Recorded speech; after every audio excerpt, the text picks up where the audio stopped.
Setelah umur 15 tahun Abah sudah memiliki ilmu ya. Tapi Abah merasa kurang puas. Kurang puas. Akhirnya Abah memutuskan untuk berkelana ya, Bah? Berkelana. Bisa ceritakan, Bah? Bisa. Mulai awal Abah berkelana itu. Bisa. Dorongan saya untuk berkelana itu, ya tidak kata-kata lain dengan kehidupan saya yang dulu, yang penuh dengan kepahitan, yang penuh dengan kesengsaraan. Akhirnya di umur 15 tahun saya berkelana tidak jauh.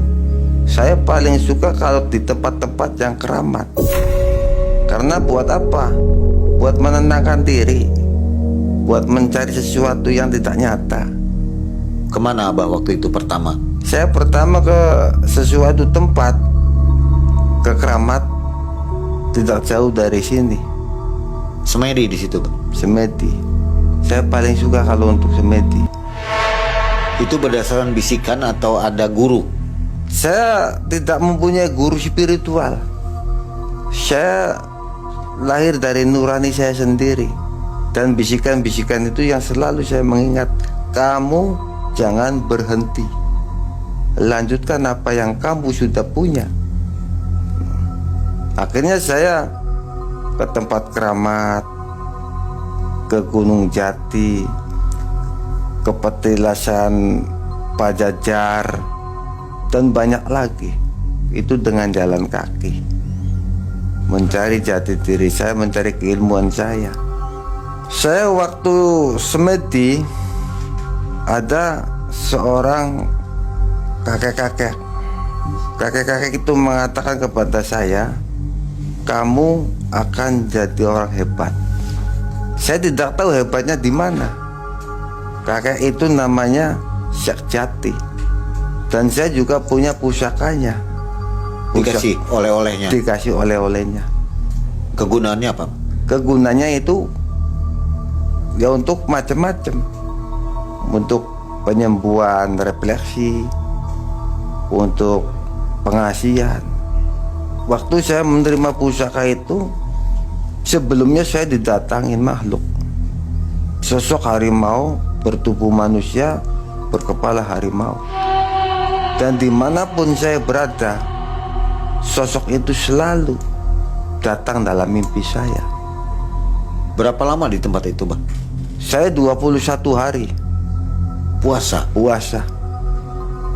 Siang malam nggak makan itu? Siang malam gak makan saya.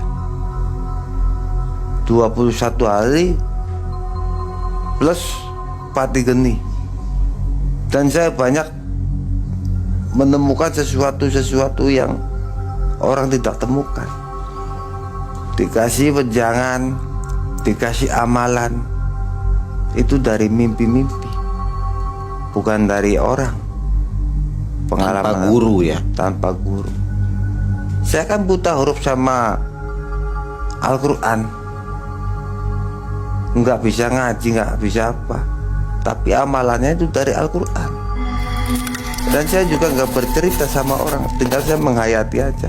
Tapi selalu sosok-sosok itu, sosok-sosok orang berkepala harimau itu selalu datang. Sampai sekarang? Sampai sekarang. Meski Abah sudah beralih ke ilmu putih, tetap ada? Tetap masih jalan, masih datang. Terkadang itu suaranya aja, tapi dia itu selalu membantu saya di saat saya punya kesusahan. 21 hari di situ. Setelah itu jalan lagi, Bah? Jalan lagi. Ke daerah mana? Saya jalan lagi ke wilayah. Nanti ada yang datang nih, sebentar. Ke wilayah Majalengka, di Pajajar. Di wilayah Pajajaran, di Semedi lagi. Dan saya mendapatkan sesuatu yang istimewa dari situ.